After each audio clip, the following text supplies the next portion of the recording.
Muito bem, minha gente. Vamos lá, vamos continuar o nosso livro, o nosso vídeo. Estou lendo A Sabedoria da Vida, do Arthur Schopenhauer, A Arte de Organizar a Vida, Ter Prazer e Sucesso, da editora Golden Books, tradução da Jeane Rangel. Muito bem. Estou já encaminhando para o final do livro. Estou na página 129 e agora o autor vai falar sobre fama. Fama está direcionada aqui ao que os outros pensam de nós. Se você está acompanhando nos demais vídeos, eles estão todos numerados aí para facilitar, do 1 em diante. Você vai perceber que eu estou numa sequência e vai entender bem por que e o que fama faz agora neste conjunto de leituras. Tá bom? Vou fazendo a leitura. Aos poucos vou trazendo uma outra informação que eu julgar pertinente. Vamos lá? Fama, seção 5. Estou na seção 5 então. Fama. Sob o tópico de lugar da estima no mundo, colocamos a fama e vamos agora considerá-la. Fama e honra são gêmeas também. Como Castor e Pólux, em que um era mortal e o outro não. Fama é o irmão imortal da honra efêmera. Refiro-me, é claro, ao mais elevado tipo de fama, isto é, da fama no verdadeiro e genuíno sentido da palavra, pois, de certo, há muitos tipos de fama, algumas das quais duram apenas um dia. Honra está ligada meramente às qualidades esperadas em todas as pessoas sob circunstâncias similares. A fama está entre aquelas qualidades não esperáveis de nenhum homem. A honra está entre as qualidades que todos têm o direito de se atribuir.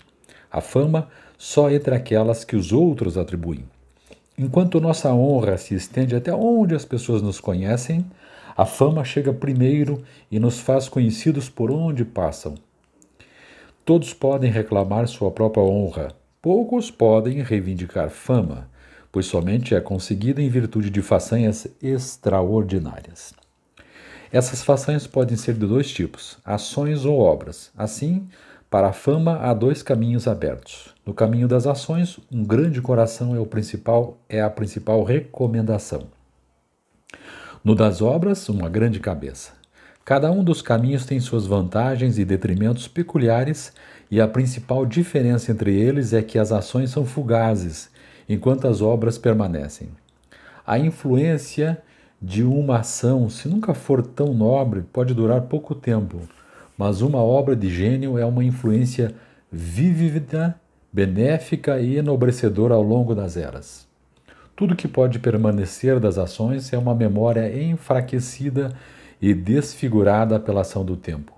Um assunto indiferente para nós, até por fim ser totalmente extinta e a não ser de fato que a história a reviva e a apresente fossilizada à posteridade. As obras são imortais em si mesmas e, uma vez comprometidas por escrito, podem viver para sempre.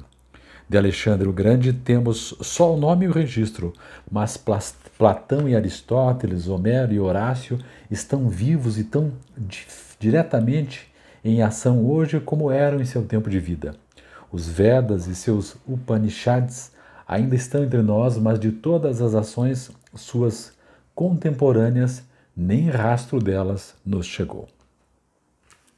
A fama de uma grande ação tem sua vantagem, que geralmente começa com uma sonora explosão, tão sonora realmente que pode ser ouvida por toda a Europa, enquanto que a fama de uma grande obra é lenta e gradual em seu início.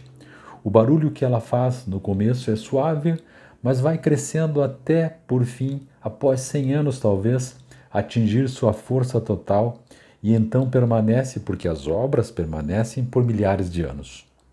Mas, no outro caso, terminada a primeira explosão, o barulho que fez se torna cada vez menor e pode a ação tendo uma existência sombria nas páginas da história. Outra desvantagem de se esforçar em ações é que elas dependem da oportunidade para a possibilidade de existir e assim a fama que ganham não flui inteiramente no seu valor intrínseco, mas também das circunstâncias que lhes proporcionam importância e brilho. Novamente, a fama das ações, se como na guerra for puramente pessoal, dependerá do testemunho de poucas testemunhas, e elas nem sempre estarão presentes, e mesmo se presentes, nem sempre serão observadoras, justas ou imparciais. Esta desvantagem, porém, tem sua contrapartida no fato de as ações terem a vantagem do caráter prático e, portanto, dentro da faixa de inteligência humana geral. Assim, quando os fatos forem corretamente relatados, imediatamente é feita a justiça, a não ser, certamente, que o motivo subjacente à ação não tenha sido adequadamente entendido ou apreciado de imediato. Nenhuma ação pode ser realmente entendida separada do motivo que a instigou. Com as obras acontece justamente o contrário. Seu começo não depende do acaso, mas total e inteiramente de seus autores e de quem quer que sejam dentro e para eles mesmos. Eles permanecem enquanto eles viverem. Além disso, há certa dificuldade de julgá-las, tornando-se mais difícil quanto mais elevado for seu caráter. Muitas vezes não há pessoas competentes para entender a obra e muitas vezes não há críticos honestos e não tendenciosos. Sua fama, porém, não depende de um único juiz. Elas podem atrair um apelo a outro.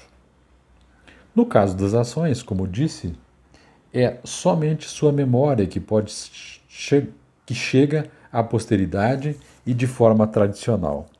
Mas as obras superam a si mesmas e, exceto quando parte delas foram perdidas, na forma em que apareceram originalmente.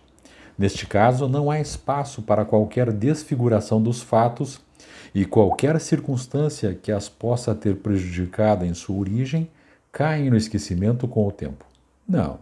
É muitas vezes após certo tempo que aparecem as pessoas realmente competentes para julgá-las. Críticos excepcionais postos a julgar obras excepcionais e dando em seguida seus vereditos de peso. Eles formam coletivamente uma apreciação perfeitamente justa e, embora haja casos levando centenas de anos para formá-lo, nenhum outro lapso de tempo pode reverter o veredito. Tão segura e inevitável é a fama de uma grande obra. Depende do caso, do acaso, da circunstância, se os autores vivem para ver o amanhecer de sua fama, e quanto mais forem suas obras, é menos provável que isso aconteça. Há um dito incomparavelmente fino de Sêneca que a fama segue o mérito tão certo como o corpo lança sua sombra, às vezes caindo à frente e às vezes atrás. E ele continua observando que, embora a inveja dos contemporâneos se mostre pelo silêncio universal, virão aqueles que julgarão sem animosidade ou favor. Aqui é interessante que, assim, grosso modo, a gente pensa o seguinte, que quando há um feito na história, né, isso pode ver aí, em política isso é muito interessante e se fala bastante. Aqueles que estudam política, né, jornalistas, enfim, dizem o seguinte: a história julgará, a história é que dirá. É exatamente isso, né?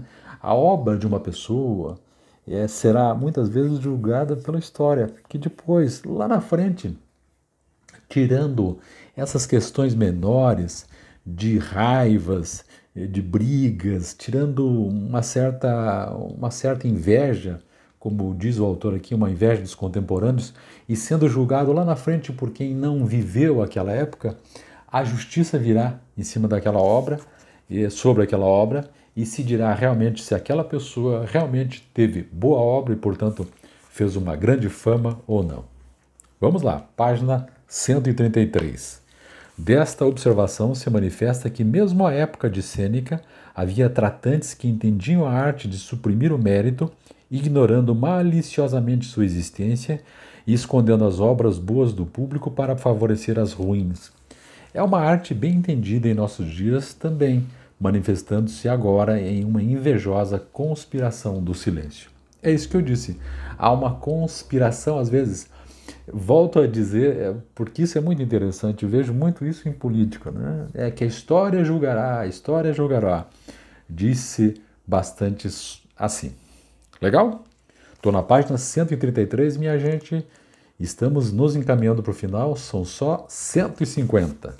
Mas isso no próximo vídeo, no próximo áudio livro. Fique aí, um abraço, até mais.